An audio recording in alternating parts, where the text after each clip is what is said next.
저는 이튼타운 성당 장재명 신부입니다. 지난 대림 때 왔었는데 그때 제가 너무 센 거를 들고 와서 오늘 교우님들이 긴장을 벌써 하고 있는 것 같아요. 오늘은 그래서 제가 다른 주제를 들고 왔습니다. 오늘 프란치스코 교황님의 이 초창기 말씀들을 모은 책이 있어요. 프란치스코 교황 프란치스코 자비의 교회라는 교황님의 첫 강론집인데 거기서 몇 가지 말씀을 오늘 함께 보도록 하겠습니다. 먼저 교황님께서 2013년이 프란치스코 교황님이 되신 해죠. 지금 10년째 교황직을 수행을 하고 계십니다. 2013년 6월 17일 로마 교구 사제단 회의에 참석하셔서 이런 말씀을 하십니다. 우리가 성인이 되기 위해서 필요한 것은 단 한 가지뿐입니다. 아버지께서 예수 그리스도를 통하여 주시는 은총을 받아들이는 일입니다. 바로 이 은총이 우리 마음을 변화시켜 줍니다. 우리 모두는 연약한 인간이기에 계속해서 죄를 지으며 살고 있지만 은총에 힘입어 주님은 자비하시고 좋은 분이시며 우리를 기다려주시고 용서하시는 분임을 깨닫게 됩니다.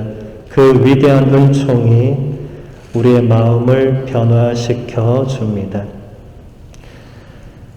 교황님의 이 말씀은 우리에게 새로운 생각을 하게 만듭니다. 성인, 성녀가 되는 길을 교황님께서 우리가 열심히 기도하고 죄를 하나도 짓지 않고 날마다 성체조배를 하고 묵주기도를 매일 5단 이상 바치면 성인이 된다고 하시지 않고 단 한 가지를 받아들이면 되는데 하느님 아버지께서 예수 그리스도를 통하여 주시는 은총을 받아들이는 일이다.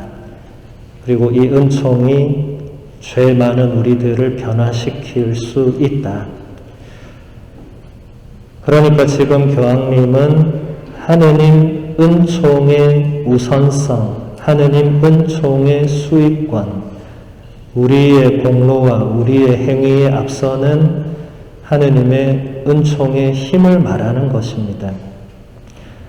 많은 사람들이, 많은 신자들이 이런 얘기를 합니다. 신부님, 저는 안 됩니다. 저는 걸러 먹었습니다. 저는 부족하고 죄도 많고 아무것도 안 됩니다. 스스로가 스스로를 받아들이지 못하는 모습을 보여줍니다.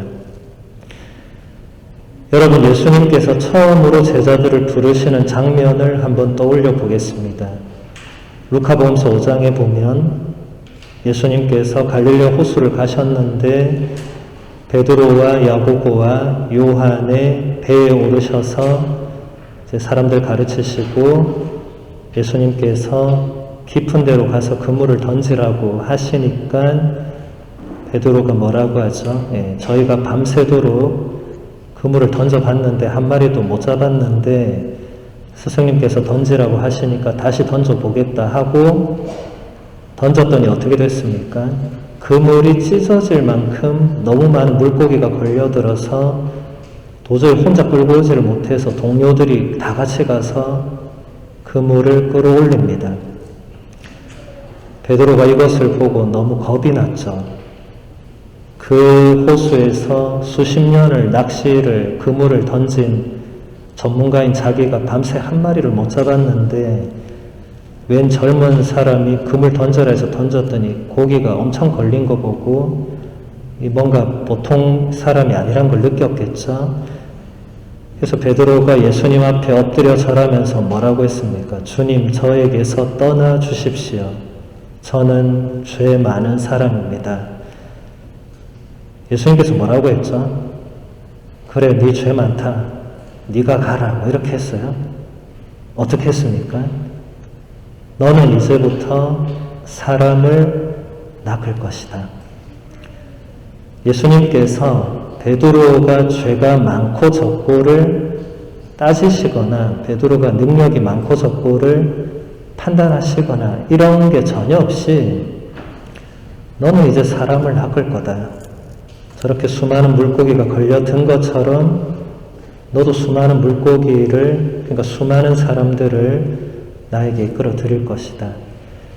그래서 여러분 자신의 부족함, 자신의 이 받아들이기 어려운 부분들을 나는 못 받아들여도 하나님께서 받아들여 주신다는 확신이 있어야 됩니다.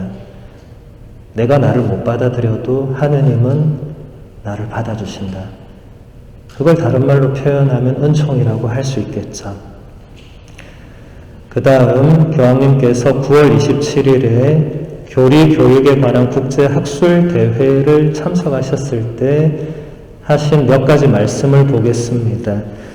그리스도에게서 새로 시작한다는 것은 그분과 친밀한 관계를 나눈다는 것, 예수님과 친교를 나눈다는 것을 의미합니다. 예수님은 이렇게 말씀하십니다. 너희는 내 사랑 안에 머물러 있어라.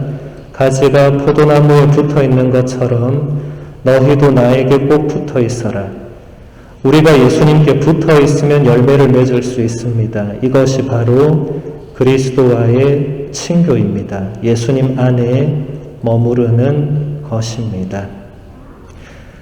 신앙인이 된다는 것은 교황님 말씀대로 예수님과 친밀한 관계를 가지는 겁니다. 이게 가장 중요한 겁니다. 우리가 미사를 오고 기도를 드리고 성당에 여러 봉사활동을 하고 신심 행사를 하고 하는 모든 것은 예수님과 친밀한 관계를 가지기 위해서, 혹은 친밀한 관계를 유지하기 위해서, 혹은 친밀한 관계를 더 깊게 하기 위해서입니다.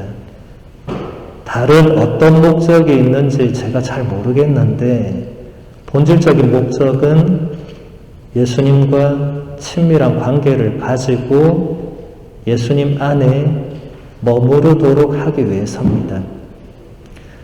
교황님이 지금 인용하신 성경 구절은 요한복음서 15장의 말씀입니다. 요한복음서 15장은 여러분도 잘 아시는 포도나무 비유 이야기입니다.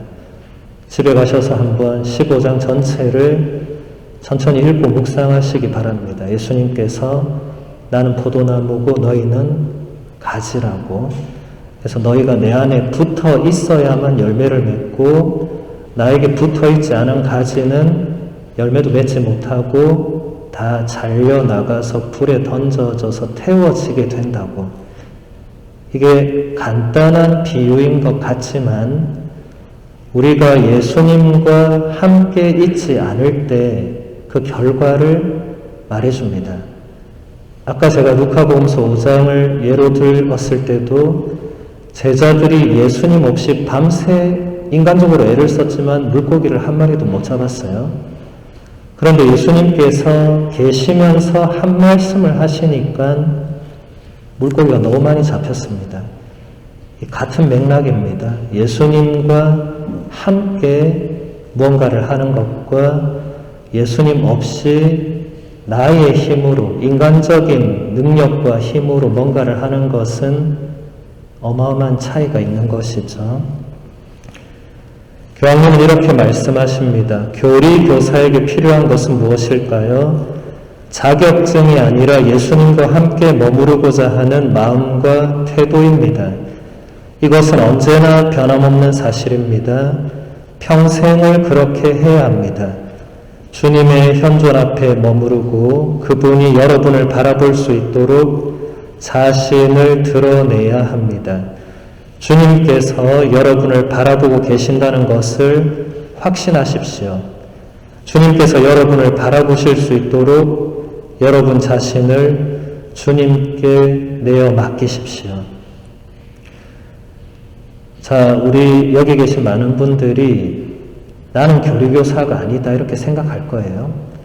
자, 그러면 태어나면서부터 교리교사로 태어난 사람 있습니까? 아무도 없죠. 신앙인은 내가 세례를 받고 나서 다른 사람에게 내가 알고 믿게 된 하느님과 예수 그리스도를 전해야 되는 의무가 있습니다. 바꿔 말하면 내가 여러분 세례를 받기 전에 뭐부터 배우죠? 교리를 배우잖아요. 내가 배운 교리를 다른 사람에게 전해줘야 됩니다. 그러니까 지금 여러분들 가운데 공식적으로 교리교사 자격증을 갖지 않은 사람이 대부분이겠지만 우리는 모두 다 어떤 의미로 교리교사여야 하고 교리를 모르는 누군가에게 교리를 전해주는 사람이 돼야 됩니다. 그러니까 교황님의 이 말씀은 교리교사로 정해져 있는 사람들에게만 하시는 말씀이라기보다는 모든 신앙인들에게 지금 하시는 말씀이죠.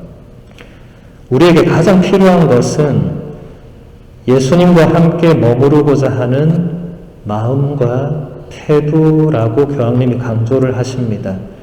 이것은 평생을 해야 하는 것이고 예수님께서 우리를 바라볼 수 있도록 자신을 드러내 보이라고 합니다. 사실 우리가 특히 이 시기는 서로가 서로에게 자신을 열어 보이지 않는 시대를 살고 있어요. 우리는 서로가 서로에게 뭔가를 감추고 닫아놓고 살고 있어요. 옆집 문도 우리가 이제 쉽게 열고 들어갈 수 없고 옆집에 누가 사는지도 모르죠. 단순히 집의 문제가 아니라 관계 안에서 우리는 이제 서로가 서로에게 자신을 오픈하지 않습니다. 자신을 철저히 클로즈한 상태로 관계를 맺으려고 하니까 이게 관계가 맺어질 수가 없죠. 그러면 관계가 깊은 관계로 가지 않고 다 형식적인 표면적인 관계로 남게 됩니다. 그런데 문제는 이것이 예수님과 나와의 관계에서도 우리가 하도 클로즈하다 보니까 예수님 앞에 나와서도 자신을 열지 않는 사람들이 굉장히 많다는 거죠. 교황님은 이걸 지금 말씀하시는 겁니다. 미사를 나오고 성체조배를 하고 묵주기도를 하고 십자가의 길을 바치고 레주를 하고 뭐 다 하는데 자신을 예수님께 드러내 보이지 않는 신자가 많다는 겁니다. 그러면 예수님과 깊은 관계로 갈 수가 없고 예수님과도 표면적인 관계에 머물게 되면서 문제가 발생하겠죠.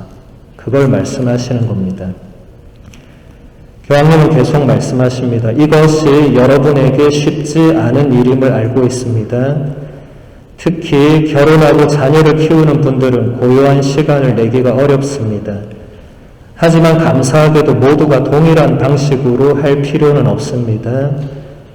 교회에는 다양한 성소가 있고 영성도 여러 가지입니다. 따라서 주님과 함께 머무르기 위해서 저마다 자신에게 알맞은 방식을 찾는 것이 중요합니다. 이것은 가능한 일입니다. 각자가 자신의 삶에 적합한 방식을 찾을 수 있습니다. 이제 교황님은 우리가 어떻게 예수님께 우리 자신을 맡기고 내어드릴 수 있는가에 대한 구체적인 방법을 일단 얘기를 하시는데 일단 여러분들이 가정생활, 직장생활 하시는 대부분의 분들은 따로 예수님께 시간을 내어드리기가 어렵습니다. 교황님이 이걸 지금 알고 말씀을 하시는 거예요.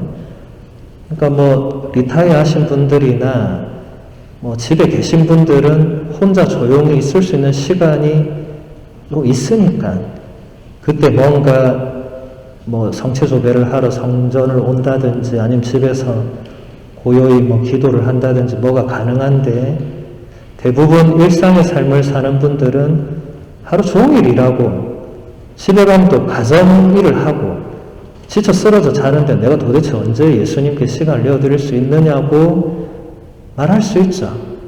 그걸 말하는 겁니다.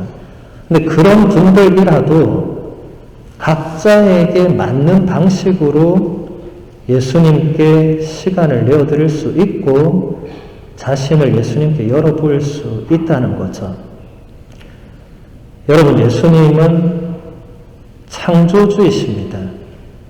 비록 우리가 이렇게 성전을 만들고 감실에 성체를 모셔놓고 하는 것은 굉장히 예수님의 강한 이 현존을 드러내죠.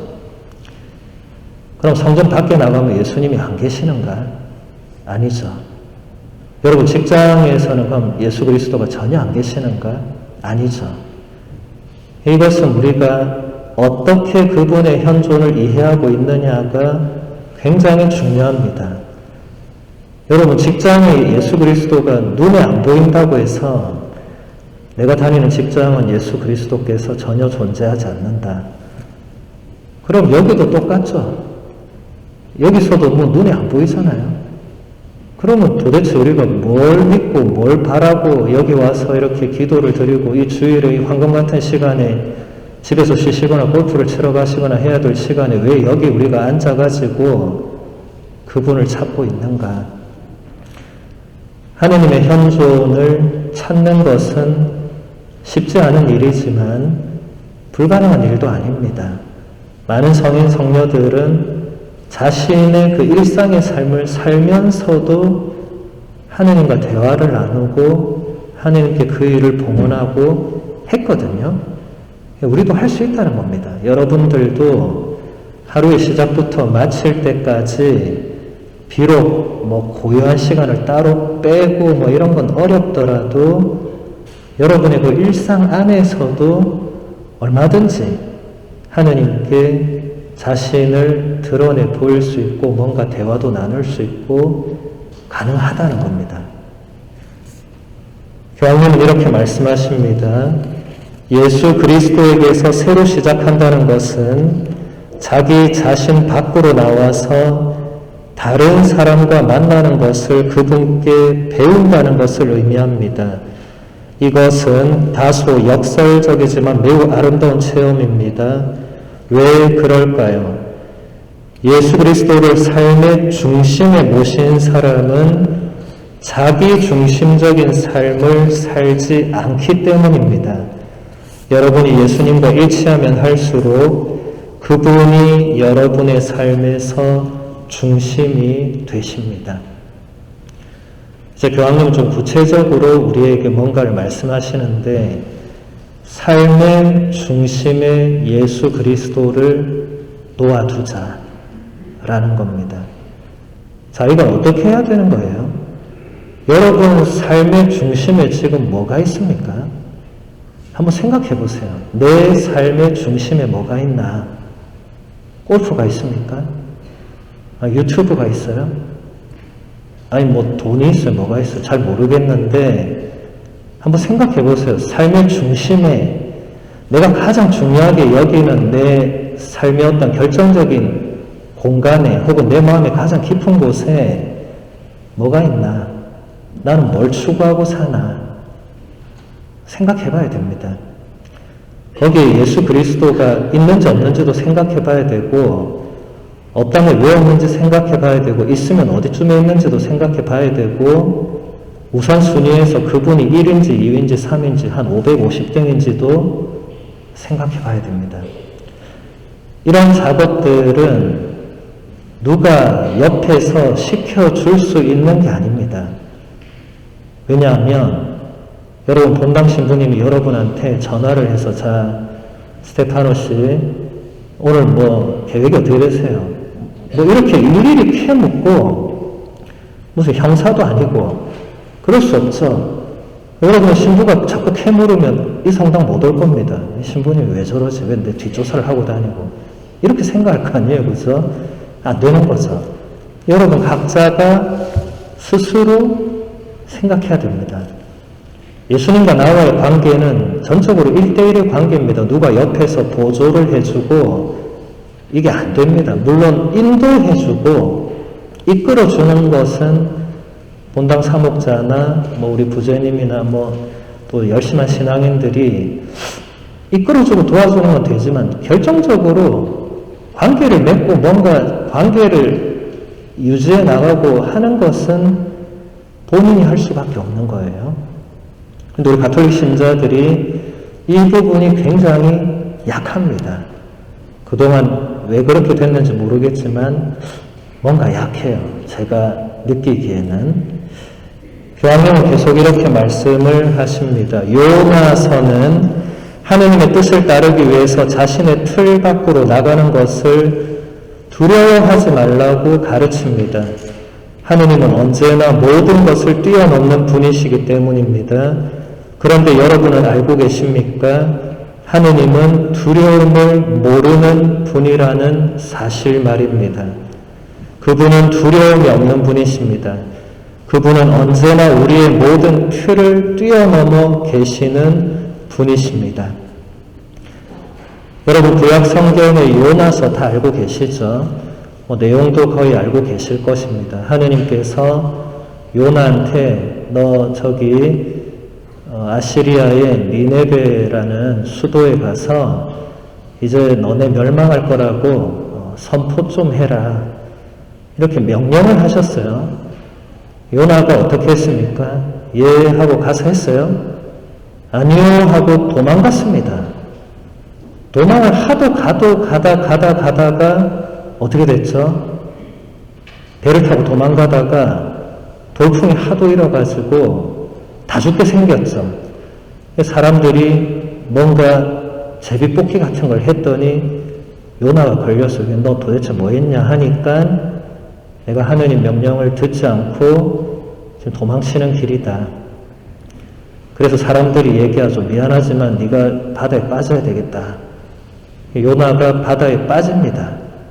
그리고 배가 안전해지고 요나는 3일 동안 고래 뱃속에 있다 나오죠. 그리고 요나가 이제 니네베로 가서 아시리아의 멸망을 선포하죠. 이게 교황님께서 이 이야기를 한마디로 정의를 해서 하느님의 뜻을 따르기 위해서 자신의 틀을 넘어서는 것을 두려워해서는 안 된다. 요나는 자신의 틀이 있었어요. 이 틀을 뛰어넘을 생각을 하지 않았고 이걸 두려워했어요. 그래서 하느님의 명령이 이 틀을 뛰어넘으라고 하니까 못하겠습니다. 이렇게 했어요. 근데 요나의 모습은 우리 신앙인들의 모습을 그대로 보여줍니다. 여러분도 가만히 보시면 여러분 자신이나 주위 신앙인들 보시면 신앙생활에 틀이 다 있어요. 그리고 대부분은 그 틀을 절대로 넘지 않습니다. 그 틀을 충실히 지키는 분들이 아주 열심한 신앙인들이고, 근데 대부분 틀을 충실히 또 안 지켜서 틀이 자꾸만 좁아지고 점점점 축소되다가 나중에 틀이 아예 없어지는 어떤 무방비 상태까지 갈 수도 있겠죠. 이제 그 정도 되면 냉담을 하거나 그냥 성당을 그냥 바람 따라 구름 따라 오거나 부활에 한번 성탄에 한번 오거나 마음대로 하는 겁니다. 자, 그런데 여기서 일단 틀이 있다는 것 자체는 성실함의 어떤 표본도 되겠지만 사실 틀이라는 것은 우리를 거기에 또 가두는 한계가 있어요. 교황님은 그것도 깰 수 있어야 된다고 말씀을 하십니다. 그런데 그냥 깨라는 게 아니라 하느님의 뜻을 따르기 위해서는 틀을 깰 수 있어야 된다. 우리도 요나처럼 구체적으로 하느님께서 이거 해라 저거 해라 이렇게 하시지는 않겠지만 여러분들 신앙생활을 하다 보면 때로는 여러분이 정해놓은 틀을 넘어서는 뭔가를 해야 될 때가 있을 겁니다. 아마 경험해 보신 분들이 있을 거고 경험을 못 하셨더라도 그럴 때가 있을 거예요. 그럴 때 대부분 사람들은 아유 신부님 저는 그런 능력도 안 되고 시간도 안 되고 하면서 자기 틀 안에서 딱 머무릅니다. 나오지 않아요. 대부분 그러더라고요. 교황님은 그 틀을 넘어서 나오라고 요청을 하고 계십니다. 또 이렇게 말씀하십니다. 믿음직하고 창의적인 사람이 되고 싶다면 변화될 줄을 알아야 합니다. 바뀔 줄 알아야 합니다. 왜 우리가 변화되어야 할까요?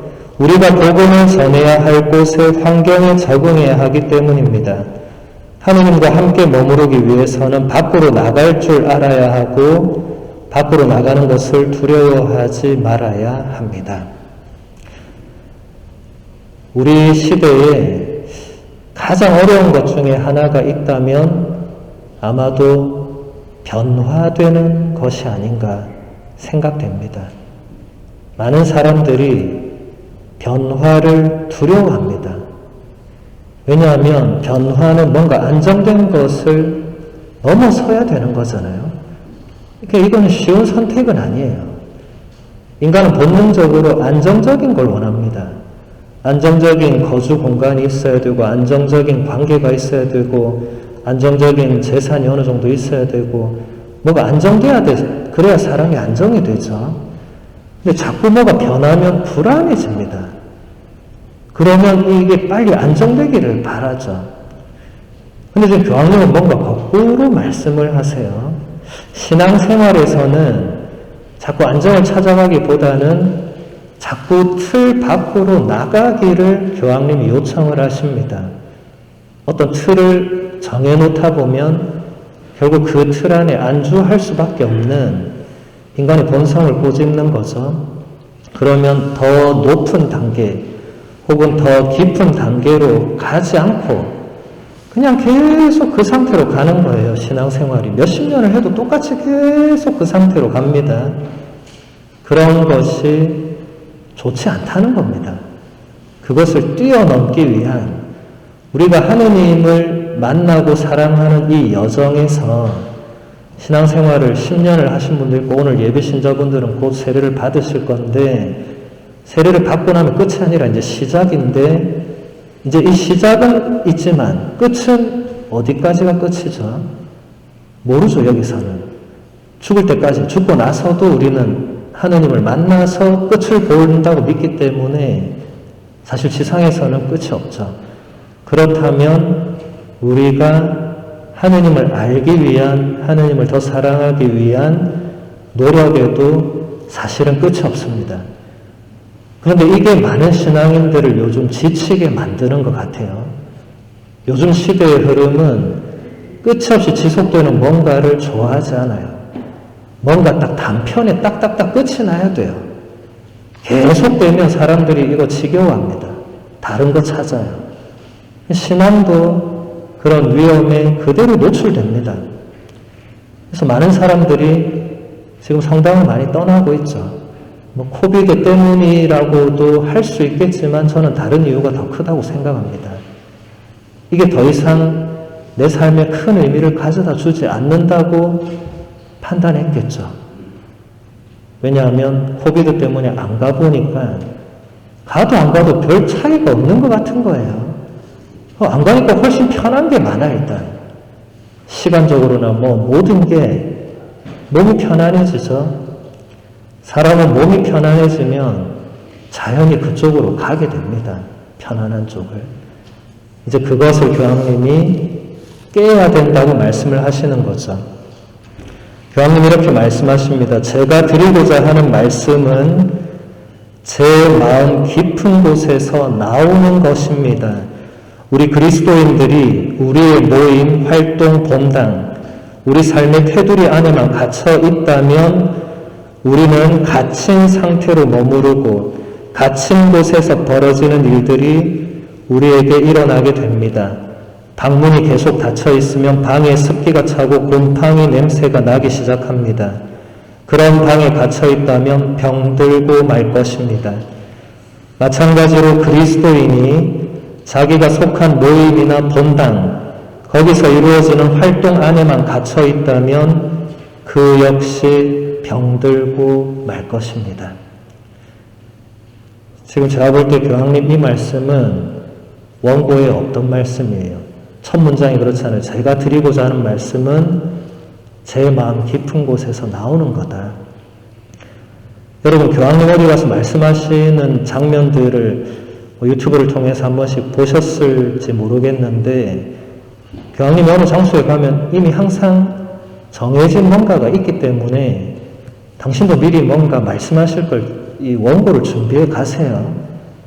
그런데 가끔 교황님이 이 청중의 반응을 보고 원고를 안 읽고 원고는 그냥 옆에 이제 추기경님한테 주시고 필요하면 다음에 쓰시라 하고 그냥 막 말씀하실 때가 있어요.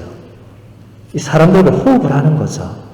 준비해온 게 있는데 지금 사람들의 어떤 반응을 보니까 이게 지금 준비해온 거랑 뭐가 안 맞다고 판단되시니까 과감하게 그냥 말씀하시는 거죠. 근데 그럴 때 교황님의 어떤 진솔한 생각들, 그냥 편안한 이런 마음들이 나오는데 이 부분도 똑같습니다. 교황님이 우리에게 이 틀 밖으로 나오는 것을 얘기하면서 아주 쉬운 예를 들죠. 방에 계속 문을 닫아 놓으면 습기 차고 곰팡이 냄새 나고, 이런 비유는 누구나 다 아는 쉬운 비유죠. 근데 이것을 신앙생활에도 그대로 적용을 해서 우리 본당 내의 단체들이 계속 방문 닫혀 있는 단체가 되면 습기 차고 곰팡이 냄새 날 수밖에 없고 병들 수밖에 없다. 그럼 병든 공동체가 될 수밖에 없다. 우리 신앙인 공동체가 병들어 있는 공동체가 되기를 교황님은 원하지 않으신다는 겁니다.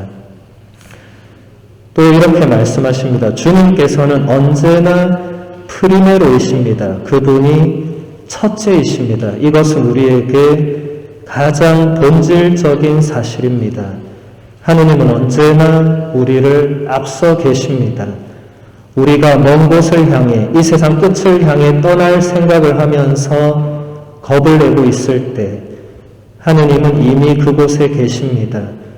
예수님은 세상의 변두리와 끝에 있는 형제의 마음에서, 상처난 몸 안에서, 억압받는 삶에서, 신앙 없는 영혼 안에서 우리를 기다리고 계십니다.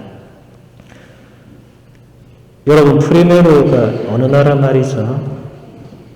스페인어죠, 스페인어. 예. 영어로 하면 프라임이 되겠죠. 첫 번째라는 거죠. 예수님께서 언제나 우리 삶의 프리메로가 되셔야 한다. 첫째가 되셔야 된다. 그렇지 않으면 많은 문제들이 발생을 하게 된다. 그리고 교황님께서 여기서 아주 중요한 사실을 말씀하시는데, 우리가 그분이 없다고 혹은 그분이 없는 것처럼 살아가고 있을 때도 그분은 우리와 함께 계신다는 놀라운 역설입니다. 여기 마지막에 뭐라고 하셨죠? 신앙이 없는 영혼 안에서도 예수님은 우리를 기다리고 계신다. 신앙이 있는 사람만 예수님을 만나는 게 기본 정석인데 예수님은 그런 걸 뛰어넘는 분이시라는 거죠. 사실 하느님은 언제나 우리의 생각과 상상을 초월해 계시는 분이시죠. 여러분이 여러분의 범주에 하느님을 가두어 놓을 수 없습니다. 그분은 언제나 우리를 뛰어넘어 계십니다. 그러니까 믿고 맡길 수 있고 의지할 수 있는 거죠. 교황님께서 처음부터 끝까지 같은 주제를 계속 말씀하시는 것은 이분의 화법이기도 하지만 이게 그만큼 중요하다는 겁니다. 지금 이 시대 신앙인들에게 무엇보다도 필요한 것이 밖으로 나가는 것. 교황님은 끊임없이 교회는 야전병원이 되어야 된다. 이렇게 안에 있지 말고 자꾸 나가라고 하시는, 우리는 지금 사실 안에 있죠. 사실 교회는 2000년 동안 사람들을 오라고 했습니다. 그래서 여기 안에서 뭔가를 다 이루었어요. 그런데 이제 교황님은 이 패러다임이 바뀌어야 된다. 왜냐하면 이제 오라고 해도 안 오고 계속 여기 오라고 해서 여기서만 뭘 할 수는 없으니까 우리가 복음을 전해야 될 사람들은 지금 주위에 너무 많이 있는데 오라고 해서 안 온다고 하고 어쩔 수 없네, 포기하고 우리끼리 잘해봅시다 하는 것을 교황님은 바라지 않습니다. 어떻게든지 나가서 사람들을 만나고 그들에게 예수 그리스도를 전하고 하는 것이 우리의 임무다. 2000년의 패러다임을 교황님이 막 흔들고 있는 거예요. 그러니까 교황님이 지금 뭔가 하는 것에 대해서 반발이 엄청나요. 여러분은 잘 모르시겠지만 기존 교회의 높은 종교 지도자들은 교황님의 이 개혁을 원하지 않습니다. 이게 안정적이지 않거든요. 자꾸 나가라 하니까 어딜 자꾸 나가라 그러지? 이렇게 생각하세요. 네. 여기에 앉아 있는 게 편하죠. 나가면 병원도 건물에 있는 게 편하지. 야전병원은 그 천막 치고 얼마나 고생이에요. 근데 교황님은 우리가 그런 신앙생활을 두려워하지 말라고, 겁내지 말고 밖으로 나가라고 요청을 하십니다. 제가 미국에 와서 보니까 미국 사회 구조 자체가 서로 편하게 만나는 구조가 아니에요. 그냥 각자 사는 굉장히 개인주의적인 구조 체제에 있어요. 또 우리도 그러다 보니까 이게 어쩔 수 없이 혹은 뭐 그냥 받아들이는 것처럼 그냥 그렇게 사는 거예요. 굉장히 축소된 공간에서 좁은 삶을 살고 있어요, 사람들이. 근데 교황님은 적어도 신앙인들은, 우리 신앙은 보편적이죠. 가톨릭이란 말은 보편적이란 말입니다. 보편적인 것은 뭔가 축소된 걸 뛰어넘을 수 있는 힘이 있다는 거죠. 그래서 여러분들이 지금 나의 어떤 신앙생활에 머무르고 안주하기보다는 어떻게 하면 내가 조금 더 뭔가 열린 마음으로 교황님이 말씀하시는 이런 자세로 변화될 수 있을까? 여러분, 변화를 두려워하지 마시고 변화되는 것을 갈망을 해야 됩니다. 사람은 자꾸 변해야 됩니다. 좋은 의미로. 나쁜 의미로 변하지 마시고 좋은 의미로 변해야 됩니다. 우리는 변화해야 될 부분들이 우리 안에 있다는 걸 알고 있습니다. 우리의 부족함들, 내가 받아들이지 못하는 부분들, 이런 것들이 변화되어야 될 부분이죠. 그런 것들을 자꾸 변화시키려고 노력을 해야 됩니다. 뭐 그냥 안고 가는 것도 거부하는 것보다야 낫겠지만 그냥 마냥 계속 안고 가는 것도 이게 답은 아니겠죠. 그래서 우리가, 여러분들이 요한바로 2세 성인 교황님께서 제일 처음 교황님 되셨을 때 그리스도께 문을 활짝 열으라고, 두려워하지 말라고 이런 말씀을 하셨거든요. 그 말씀이 1978년도에 하신 말씀이지만 지금 40년이 지났지만 지금도 유효한 말씀입니다. 여러분, 예수님께로 마음을 여는 것을 두려워하시면 안 되고, 교황님이 이렇게 말씀하시는 부분들도 이것을 그냥 교황님은 교황이니까 저런 얘기 하나 보다, 이렇게 되면 모든 것이 이게 뭐 남의 얘기입니다. 그러면 내 삶에는 아무런 의미와 변화가 없게 되죠. 그럼 소용이 없는 거죠. 여러분, 하느님께서 여러분에게 뭔가 전달하시는 표징들을 놓쳐서는 안 됩니다.